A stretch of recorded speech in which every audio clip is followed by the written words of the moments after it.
Et on accueille notre invité ce soir, Jonathan Denis, président de l'Association pour le droit à mourir dans la dignité, l'ADMD, auteur également de ce livre, Mourir dans la dignité, paru aux éditions Le Cherche Midi. Merci d'être avec nous ce soir.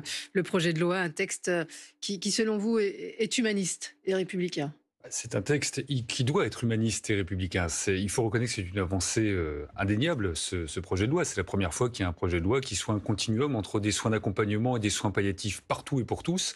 Et, donc ça c'est une réponse, et un recours possible avec l'aide active à mourir. Pour autant, il y a des points encore qui sont à revoir, et c'est tout le but du débat parlementaire qui va s'ouvrir pour être au plus proche de ce qu'avaient demandé les conventionnels qui avaient été réunis pendant 4 mois au sein du Conseil économique, Ouais, les social et membres de la environnemental. Convention citoyenne, on le rappelle, hein, qui ont été tirés au sort. Ils ont passé près d'une heure avec le président, mais ils sont restés un peu sur la fin avec leurs questions. Parce qu'il y a beaucoup, beaucoup de questions encore. Vous le dites encore, il y a des choses à...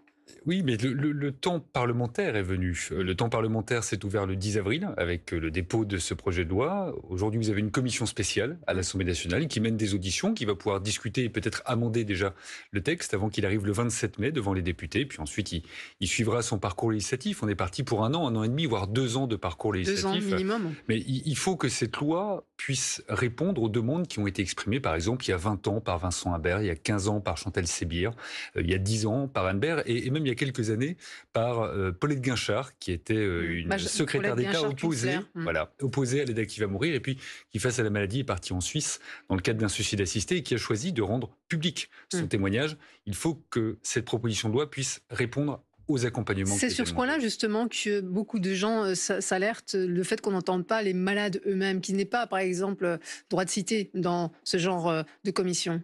Parce que, par exemple, Paulette Guinchard-Kunstler, on l'a entendu de son propre chef, mais personne n'est allé la voir pour lui demander son avis. Et je pense qu'effectivement, les personnes malades sont les grandes absentes des auditions qui sont menées par la commission spéciale, qui entend des soignants, qui entend des associations, qui a entendu les cultes, qui a entendu les représentants de la Convention citoyenne. Mais il faut entendre la voix de ces malades, puisque finalement, ce projet de loi doit remettre le malade au centre de sa décision. Et la décision doit bien appartenir à la personne qui est dans le lit et pas aux personnes qui sont autour Mm. du lit. Vous militez depuis plusieurs années pour le liberté de choix. Je milite totalement pour la liberté de choix. Et la liberté de choix, c'est vraiment l'accès aux soins palliatifs et la légalisation de l'aide active à mourir. Et il faut assumer les mots, c'est-à-dire la légalisation du suicide assisté, la personne fait elle-même le geste, et de l'euthanasie, un soignant accompagne la personne à sa demande. Alors c'est un texte, bon, on le dit, hein, qui va faire débat. Il divise même au sein des associations, mais aussi les soignants. On parle bien sûr aussi des évêques au niveau du choix de l'Église. Et il y a beaucoup, beaucoup trop de monde à mettre d'accord. Il va falloir trancher au bout d'un moment. Mais personne ne détient de vérité. Moi, j'ai pas de certitude sur le sujet. Je pense que nous avons toutes et tous des incertitudes sur ce sujet. Et c'est justement parce qu'il y a ces incertitudes que plus de 80% des Français demandent une loi ouvrant le champ des possibles. C'est une loi qui doit respecter absolument toutes les consciences, qui ne doit obliger personne, évidemment, à recourir à une aide active à mourir, mais qui ne doit pas non plus obliger les soignants à accompagner dans le cadre d'une aide active à mourir s'ils sont opposés pour des convictions qui leur sont tout à fait personnelles. Mhm.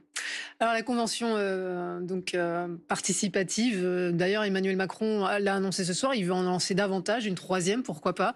Vous pensez que ça fonctionne? Moi, j'étais très sceptique quand il a lancé Mm. cette convention citoyenne parce que des conventions, des commissions, des rapports sur le sujet de la fin de vie, il y en avait eu euh, moult et moult Beaucoup, avant beaucoup, beaucoup, Emmanuel beaucoup. Macron. Mm.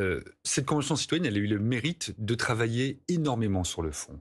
Il faut reconnaître ce travail des 184 Mm. Françaises et Français. Pendant près de 4 mois, ils ont réfléchi, ils ont pesé les mots du débat, et puis ils ne se sont pas tous mis d'accord. Mm. Ils ne le pouvaient pas sur ce sujet, mais ils ont eu cette beauté de rendre 50% de leur rapport à ceux qui étaient opposés, alors que plus de 76% des conventionnels avaient voté pour euh, une révision de la loi et donc une aide active à mourir encadrée. Donc il faut saluer ce travail-là et j'espère que les parlementaires sauront avoir le même débat serein et apaisé et respectueux pour les Français qu'ont eu les Mm. conventionnels. Il les a d'ailleurs félicités, le chef de l'État. Il a salué leur travail en estimant que sur un sujet avec une telle dimension éthique, il a constitué il a constitué, pardon, un des facteurs d'apaisement de la société tout en le faisant cheminer.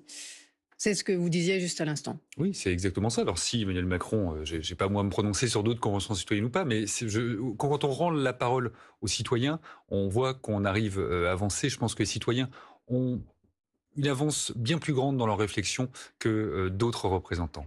Le 27 mai, donc, hein, pour Le le 27 mai à débat l'Assemblée nationale. Oui. parlementaire à l'Assemblée nationale. Merci beaucoup, Jonathan Denis, président de l'Association pour le droit à mourir dans la dignité. On rappelle le titre de votre livre, c'est le même, Mourir dans la dignité, Oui, tout simplement, plaidoyer pour la dernière des libertés. aux éditions Le Cherche Midi. Merci encore. Merci à vous.